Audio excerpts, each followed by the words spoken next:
Shalom, Kahala Yahweh, Ba'Shem Yahushai, Ba'Shem Ruach Kodash.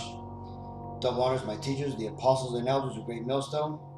Peace and mercy to the elect who are the house of David be born again in this generation. And Shalom to the 130 Yasharallah, who today are known as Negroes, Latinos, and Native Americans, who before losing our true heritage, we were known as and still are the true Hebrew Israelites of the Holy Bible.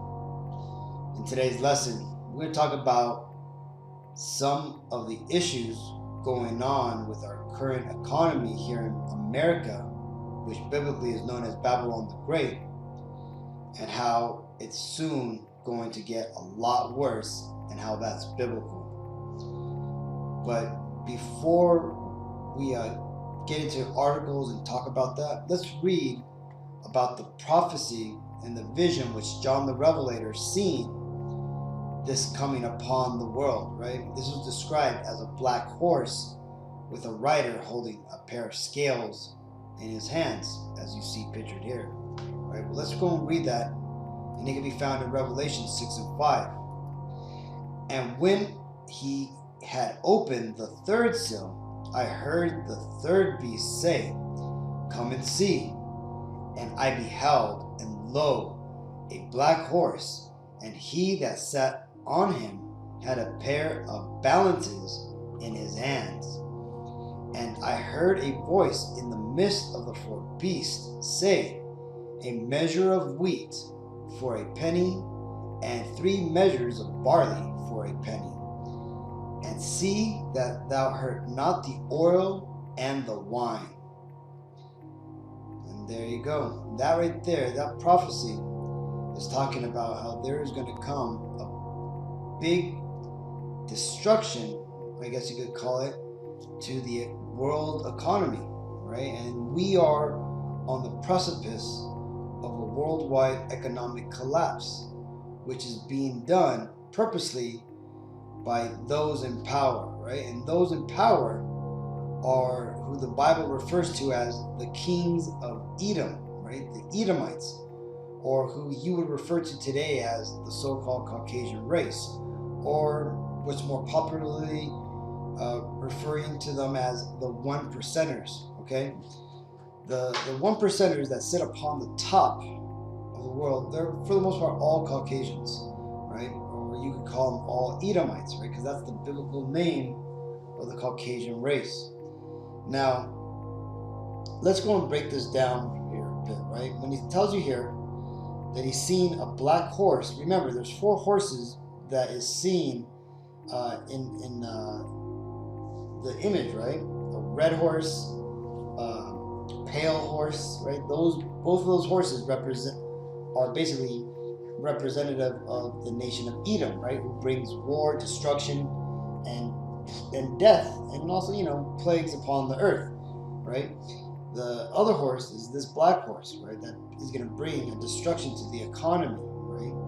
And then you have the white horse, which is ultimately a representation of our Messiah, who the world ignorantly calls Jesus Christ, whose true Hebrew name is Yahweh Shai, which is Hebrew for He is salvation. Okay. Well, right now in this black horse, we're living through it. Okay. Your money right now is basically losing its value at a record pace, right? And besides that, you have the Fed out there talking about that they don't know if they're going to be able to raise the debt ceiling, which means the U.S. government isn't going to have money to pay its bills, all that type of stuff. This happened a few years ago, but we're there again. Everything is starting to hit the fan, right? And one thing you could do to kind of keep up on the latest top headlines when it comes to the economy, there's this channel here called Epic Economist. Now, it's a bit alarmist, I guess you could say, but for the most part, they cover a lot of the important deals, right? And, from the Chinese economic collapse that's going on right now because of I think it's called the Evergrande Bank that got found out to basically be, a big fraud, I guess you could say. to basically the housing market, how it's imploding, to the shipping crisis, which is building up, and just the overall projection of silver and actual real money, right? Also covers things like the stock market, how it's inflated to a ridiculous bubble right now, man. It also has people like David Hunter, who is like a fairly famous economist, and you also got this guy here, Robert Kiyosaki, who's like that famous guy who wrote, I think it's called Chicken Soup for the investors, something like that, or Rich Dad Poor Dad.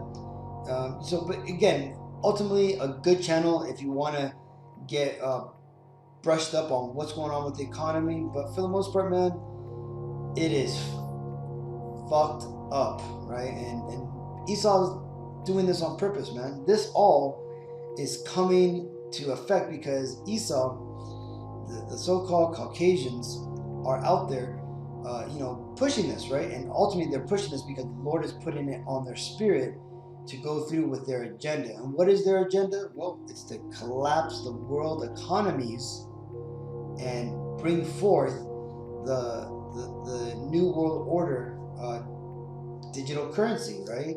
The central bank, the digital currency, so the CBDCs, right?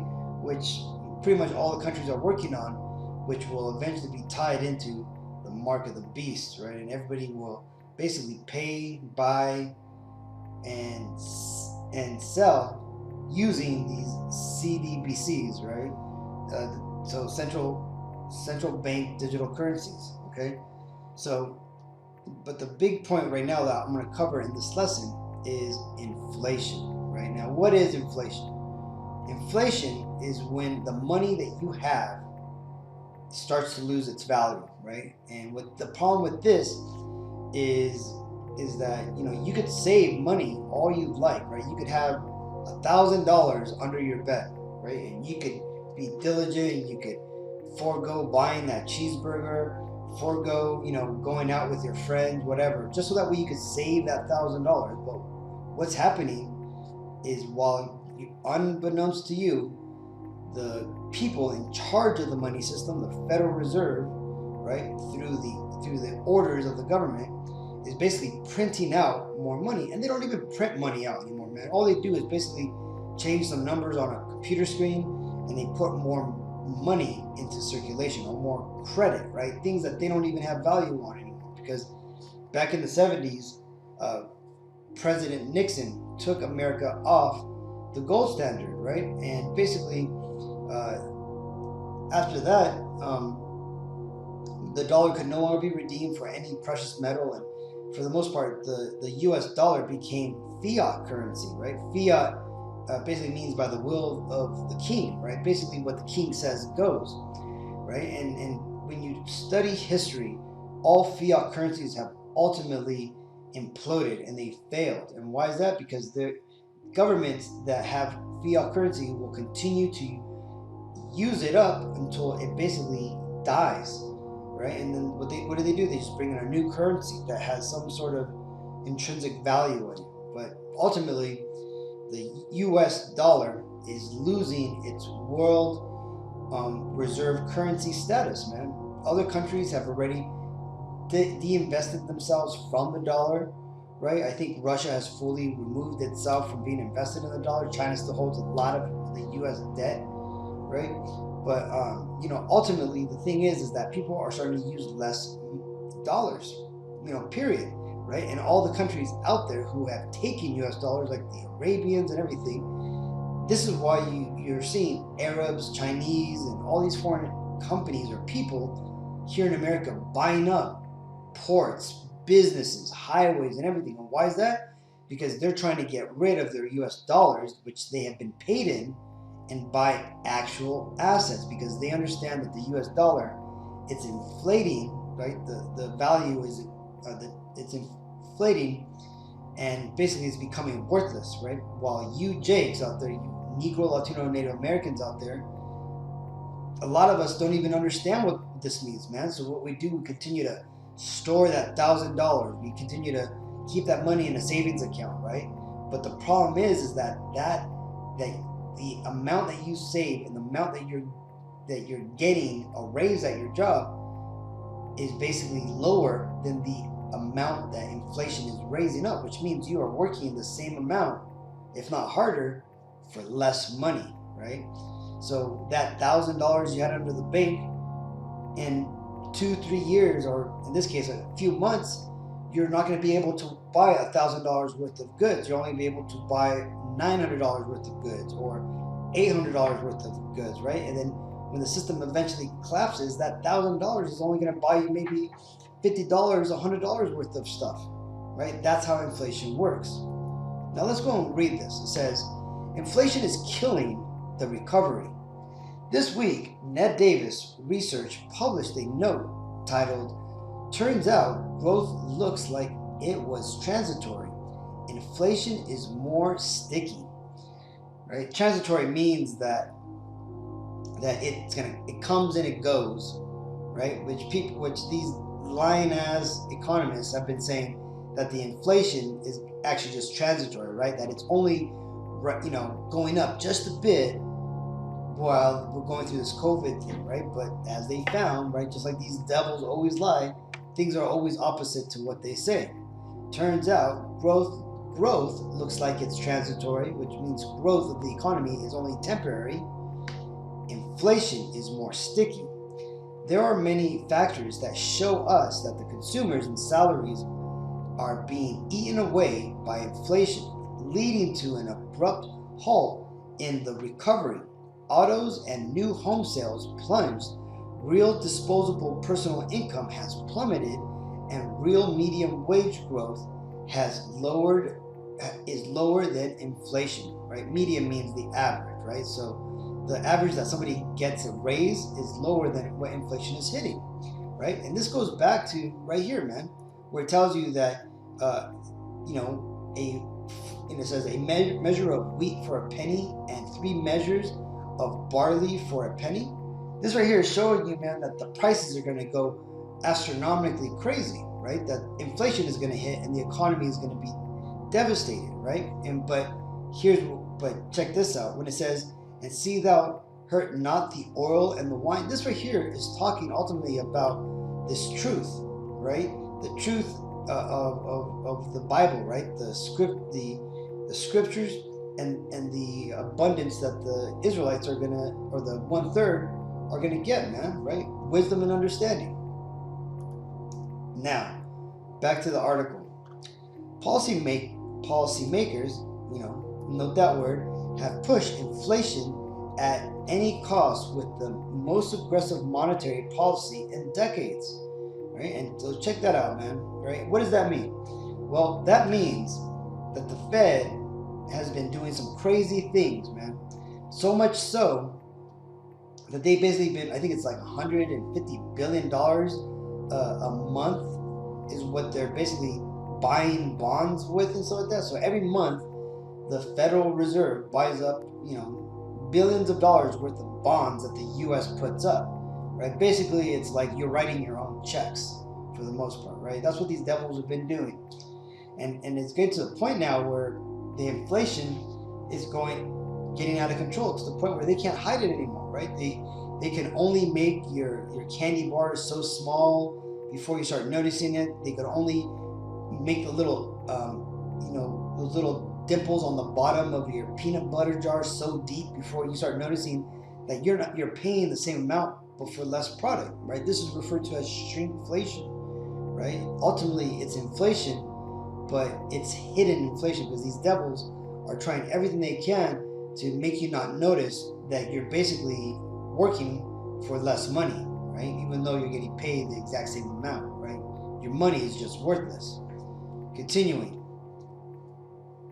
And it took a normal recovery after the reopening to prove that inflation is always a monetary phenomenon. In 2020, G7 central banks increased money supply while above demand and faster than ever since 2009. This led to massive inflation spikes in essential goods and services. The rhetoric of transitory inflation and supply chain disruptions has been repeatedly debunked, right? Because you see these devils, they try to say that lumber went up like crazy because the sawmills and the transits, they don't, weren't covering it. That's a bunch of bullshit, man. The economy is ultimately taking a nosedive, and Esau is simply just trying to cover it, right? When they said, yeah, all these prices are going up, right? The meat prices are going up, the cost for eggs and milk. They're trying to explain it away with, oh, these farms had a big problem, and this is why they had, this is why prices have gone up. Man, that's all a bunch of lies, right? Like it tells you here, the rhetoric of transitory inflation, right? Rhetoric, let's take a look at that word. Rhetoric. The art of effective and persuasive speaking or writing, especially the use of figures of speech and other compositional techniques. You see, and that's Esau's power, man. He has the gift of gab, right? He knows how to twist words so that way they don't seem as impactful or as alarming, right? That's his power, man.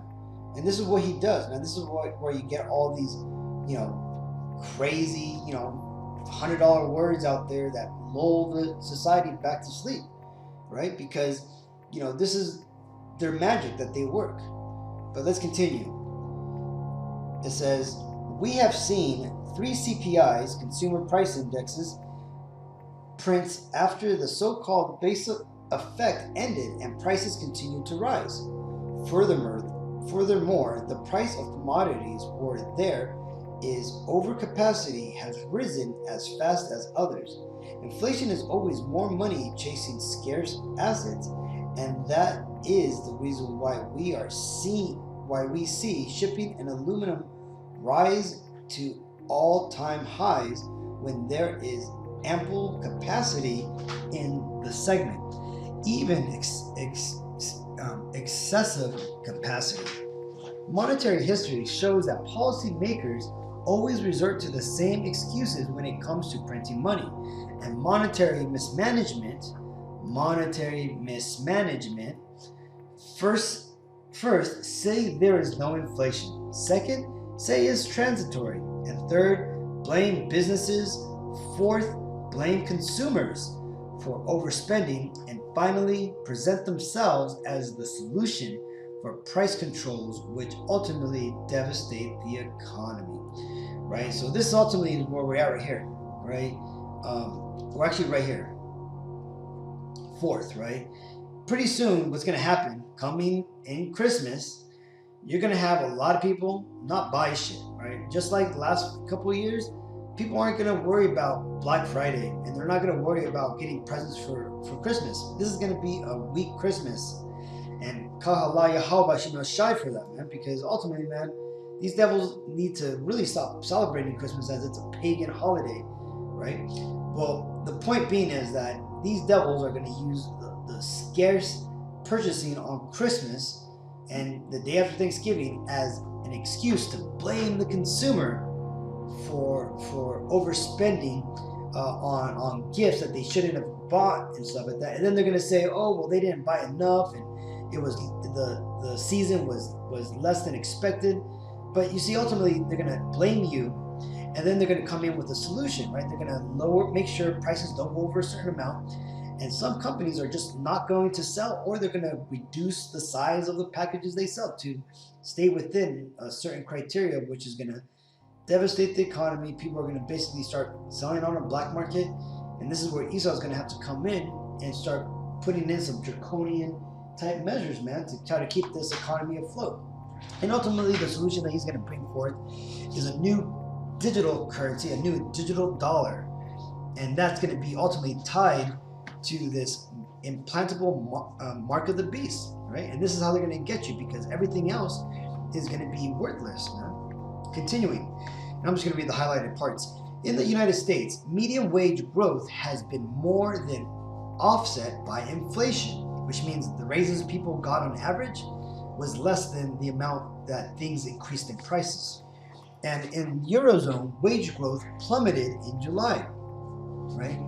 So it tells you your consumers see the prices of goods and services they buy every day rise significantly faster than the official CPI shows, and this in turn derails the economic recovery that was supposed to come from a less than likely consumption boom and services boost to above trend growth in 2021. None of the Keynesian miracles happened. You see, so these devils, they were saying that the economy was going to recover after we came out of the whole COVID lockdowns and all this stuff, and that people were going to get back to buying because they were tired of being quarantined and all this BS. And look at this, man. See, the Lord is now, smited Babylon the Great, which is America, with a wound that it cannot heal from, man. Its economies are, along with the rest of the economies of the world, are now suffering, right? And people like the policymakers and these Keynesian, economists, they're now trembling, right? Like it tells you here they would in Ecclesiastes 12:3. In the day when the keepers of the house shall tremble, right? That right there, the keepers of the house are these Wall Street bankers, the people who watch over the economy, all those people, right? And the strong man shall bow themselves, the grinders cease because they are few, and those that look out of the windows be darkened. And the doors shall be shut in the streets when the sound of the grinding is low. And he shall rise up at the voice of the bird, and all the daughters of music shall be brought low. Also when they shall be afraid of that which is high, and fears shall be in the way, and the almond tree shall flourish, and the grasshopper shall be a burden, and the desire shall fail, because man goeth to his long home, and the mourners go about the streets, or ever the silver cord be loosed, or the golden bowl be broken, or the pitcher be broken at the fountain, or the well broken at the cistern. Right? So ultimately, the whole point of this is that we're living in this time, man. This is when the Lord is bringing on destructions upon this place, Babylon the Great, man. We are being visited by that black horse, man. The economy is being devastated, man. So much so that people are opting out of this economy, man, because it tells you here, it says, now that the American dream is reserved for the wealthy, the smart crowd is opting out, right? People just don't want to work anymore, man. They don't want to work for these minimal wage jobs because they're bullshit for the most part, man. The money that they're making isn't worth it. Let's read this real quick. The already wealthy and their minions are unprepared for the smart crowd opting out, right? And when it says smart crowd, that basically means the people who are awoken to what's going on. Clueless economists are wringing their hands about the labor shortage without looking at the underlying causes, one of which is painfully obvious. The American economy now only works for the top 10%. The American dream of turning labor into capital is now reserved for the already wealthy, right? As a result, the smart crowd is opting out of the conventional workforce's debt, overwork, dead-end treadmill, what clueless economists, pundits, and politicos are basically people who just speak about politics, right? News people, journalists, and so forth, don't dare acknowledge is that credentials and hard work are not a ticket to middle-class security. And that's because the middle class has been basically destroyed, right? And it's been destroyed because you cannot have an authoritarian, tyrannical system when you have a middle class, right? You basically only have the rich and the poor, right? And this is how you run a tyrannical system, okay? Middle class security. They're a ticket to impossible workloads demanded by global corporations and high-cost lifestyles anchored by student loan debt, high rents, and out-of-reach real estate, right? And this is ultimately has been done on purpose, man. These devils have burdened this new generation of Americans and ultimately the people around the westernized world, with basically high debt, from student loans to incredibly, high housing prices and everything, to basically cripple people, man, because people who are in debt will not riot. They're gonna be too busy trying to work it off and not make a fuss. Continuing. In other words, credentials, which means degrees and whatnot, and hard work are a dead end. Credentials and hard work are a dead end financially and health-wise, right? So people are starting to see that it's not worth going to college. It's not worth, working so hard to kill yourself and stress yourself out and die of a heart attack, right? The hope that there will be a safe haven when bubbles pop is another aspect of this time. It's different. And the belief has led many to drop out of the workforce to speculate their way to wealth. Given this is the greatest bubble of all time, this strategy has been gloriously successful as the rising tide has raised all boats across virtually every asset class.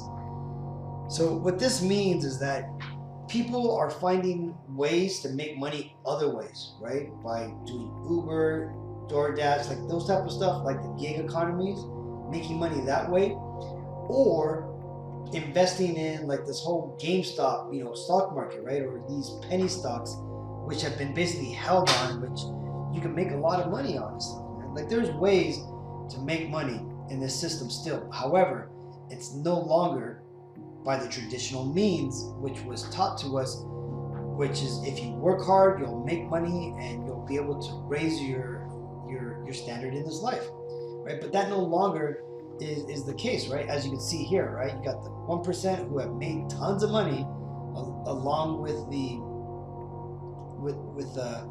if you look here at the rest of us, right? We have basically made less money than we did back in the late 80s, man, right? The economy has been shitty for us. And this ultimately, it shows you here, it says wealth of the top 400 wealthiest Americans, right? It just continues to grow, right? And the point being is that people are seeing that the economy is just jacked up, right? It's no longer that the money that we are working for no longer is worth it, man. Like the apostle said in last week's video, man, before you go to a restaurant and get a good steak meal for like around $20-$30, now you're paying about $40-$50, man, maybe even $75 if you go to a really fancy place, right? And that's just because, again, the inflation, the money that you're have in your pocket, that you're spending, that you're working so hard for, is being devalued behind your back, man, right? This is Jeremiah 51:9. We would have healed Babylon, but she is not healed. Forsake her, and let us go, every one into his own country. For her judgment reacheth unto heaven, and is lifted up even to the skies. And this ultimately just shows that Babylon the Great will eventually reach a crescendo of its wickedness, right? So much so that its judgment is going to eventually have to come. And what is some of those judgments? One of those judgments is the scripture that I just read, man, that it's going to be visited by the black horse and the rider with the scales, right? And the devastation upon its economy are going to come not only upon Babylon the Great, but the entire world, because the entire world economy, for the most part, is Babylon's economy, right? This is why the world right now is being ran by these Edomites who control the dollar, right? Which is why the US dollar is the world reserve currency, okay? Now, that being said, let's read this. This is Matthew 24:37. But as the days of Noah were, so shall also the coming of the Son of Man be.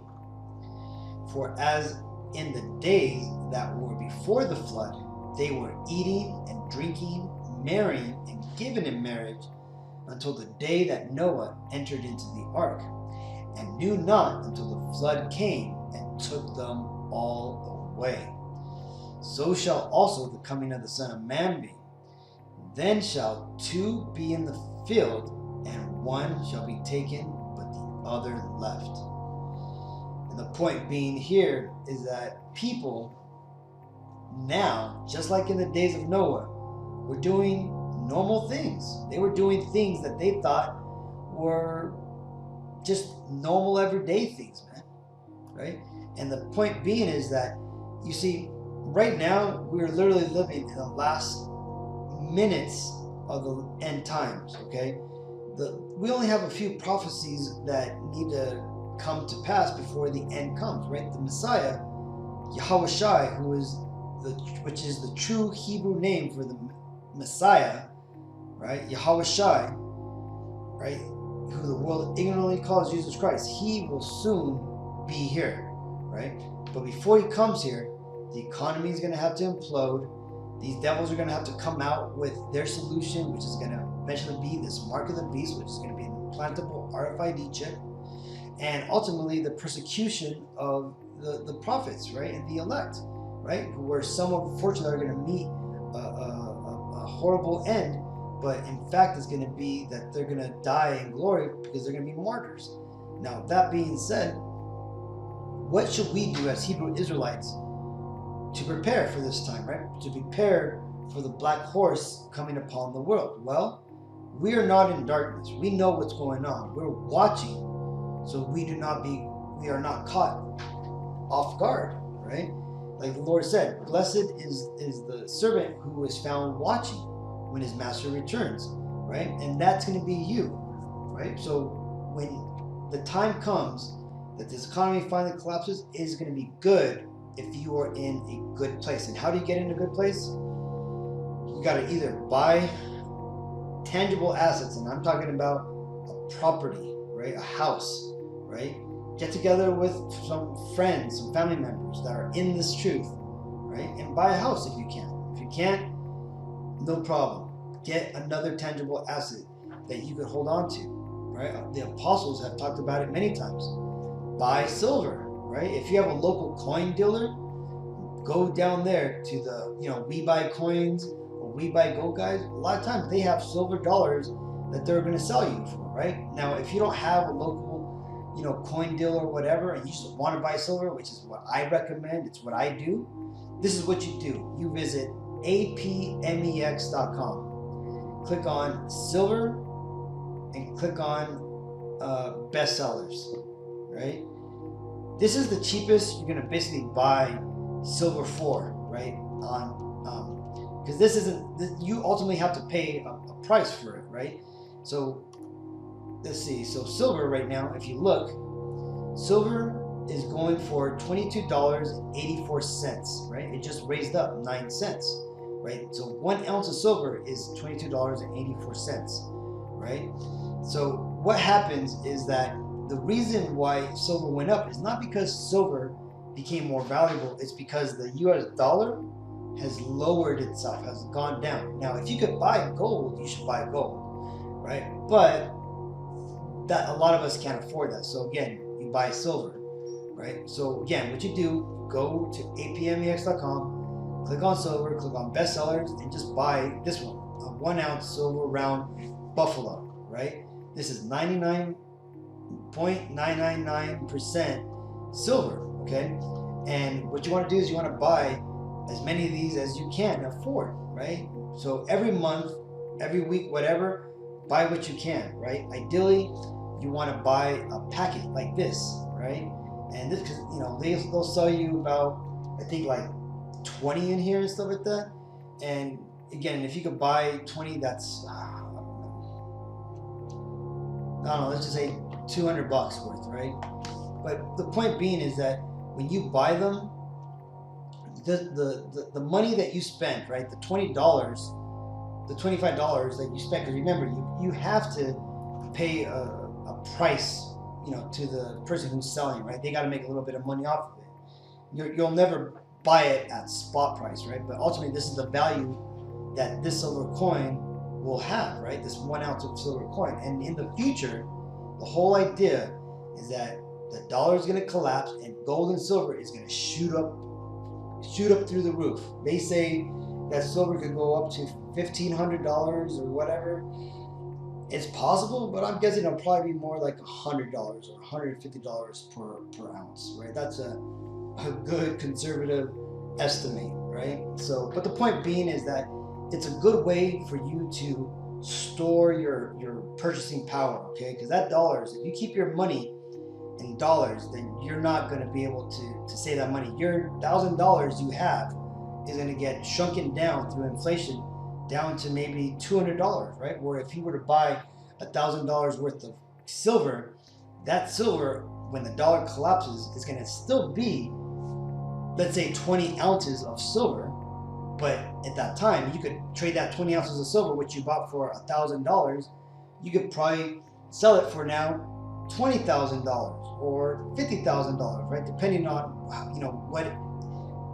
how much of a fluctuation the economy hits. So again, the point being is that we got to prepare. Now, if you don't feel comfortable buying property, buying silver, buying gold, then no worries, right? The Lord didn't command us to do this. This is just a personal recommendation, right? And I'm just showing you how to do this, right? But if you don't want to buy this, then just stock up a bit more on food, on basic essentials that you already buy, right? Just so that way you have more of it for when you need it. So hopefully, Akim, this lesson was edifying. And I just want to give all praises and honor and glory to Yahweh, Bashem, Yahushai, Bashem, Ruach. Double honors to my teachers, the apostles and elders of Great Millstone. Peace and mercy to the elect. Shalom.